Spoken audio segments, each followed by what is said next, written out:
ప్రభుత్వం చేసిన అనేకమైన అరాచకాల్లో చాలా టాప్ అరాచకం ఇదొకటి.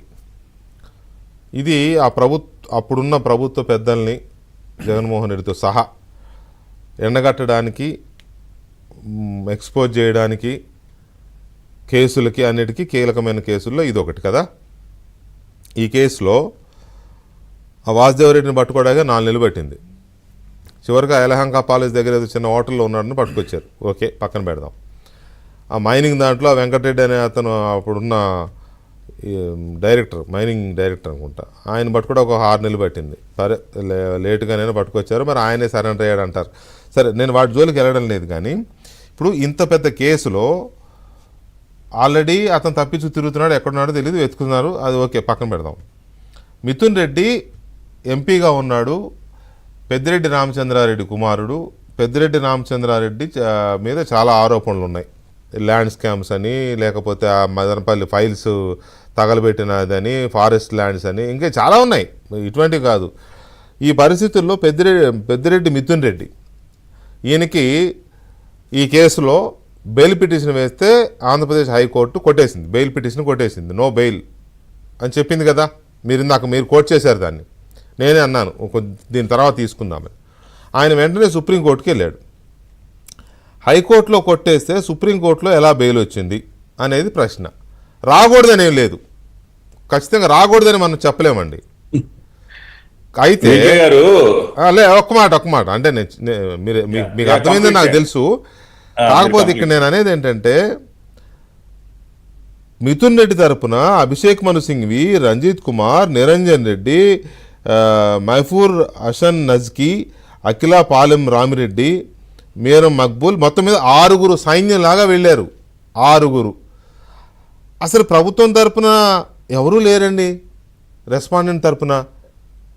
మరి బెయిల్ ఎందుకు రాదు? ఎందుకు అక్కడ ఇది అంటే ఆ లీనియన్స్ ఇచ్చారా, లేకపోతే కావాలని వెళ్ళలేదు, ఏంటో తెలియదు. అదైతే పెద్ద రూమర్ ఉంది, మీకు కొంచెం ఇబ్బందికరమే కావచ్చు, నాకు తెలియదు. కానీ ఇది నాకు మీరు చాలా మంచి ప్రశ్న అడిగారు, ఎందుకంటే ఒక క్లారిటీ ఇవ్వాలి.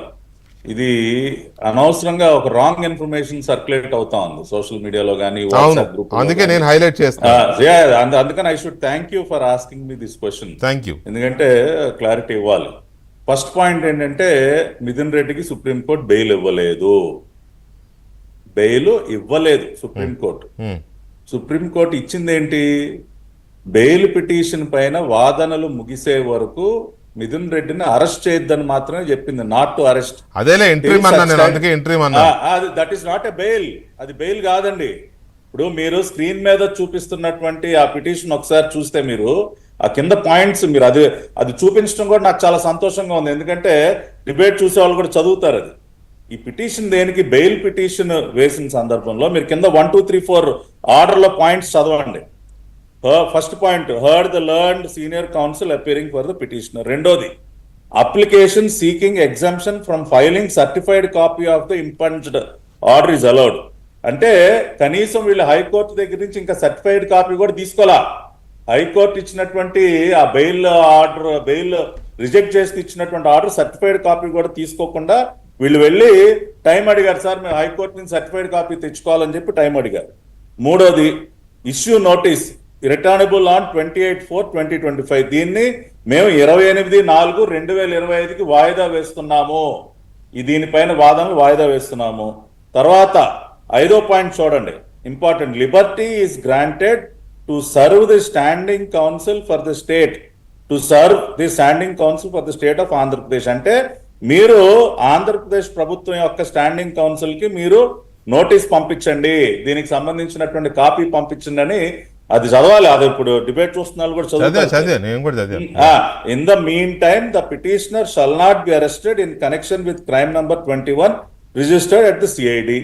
సో దీని సారాంశం ఏంటండి, వాళ్ళు హడావుడిగా ఎప్పుడైతే హైకోర్టు బెయిల్ రిజెక్ట్ చేసిందో సర్టిఫైడ్ కాపీ కూడా తీసుకుని సుప్రీంకోర్టుకి వెళ్ళి, సార్ మేము సర్టిఫైడ్ కాపీ మళ్ళీ తెచ్చుకుంటాము, కొంచెం మాకు టైం ఇవ్వండి, ఈ లోపల పిటిషన్ వేస్తా ఉన్నాం అని చెప్తే వాళ్ళు, సరే మీకు టైం ఇస్తాను, ఇదిగో 28వ తారీఖు పోస్ట్ చేస్తా ఉన్నాను, ఈ లోపల రాష్ట్ర ప్రభుత్వ న్యాయవాదికి కూడా మీరు నోటీస్ ఇవ్వండి, వాళ్ళ ఆర్గ్యుమెంట్స్ కూడా మేము వినాలి అని చెబుతూ దీన్ని 28వ తారీఖు వాయిదా వేశారు.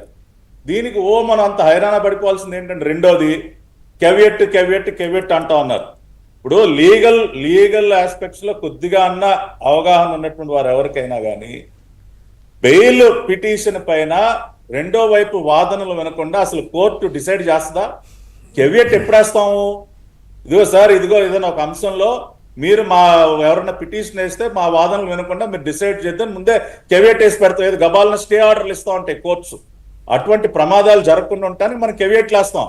కానీ బెయిల్ పిటిషన్ లో కెవియట్ వేయాల్సిన అవసరం కూడా లేదు సార్. ఎందుకంటే బెయిల్ ఎవరు, రెండో పక్కన వాదనలు వినకుండా బెయిల్ ఎవరు వీకే గారు. ఇంకా కెవియట్ వేయలేదు అని గోల్ పెట్టాల్సిన అవసరం ఏముంది అసలు? Bail petitions will not be decided without hearing the other side. అది బేసిక్ కామన్ నాలెడ్జ్. అది ఓకే, దట్ ఈస్ అది ఓకే. మీరు అన్నదాంతో నేను వీకే గారు ఉండండి సార్, ఉండండి. మీరు అంత ప్రశ్న అడిగి నన్ను సమాధానం చెప్పనిపోతే అలాగా? ఇప్పుడు దీన్ని సర్క్యులేట్ చేసేసి ఏదో ప్రభుత్వం ఉదాసీనంగా వ్యవహరిస్తుంది, ప్రభుత్వం మెత్తగా వ్యవహరిస్తుంది.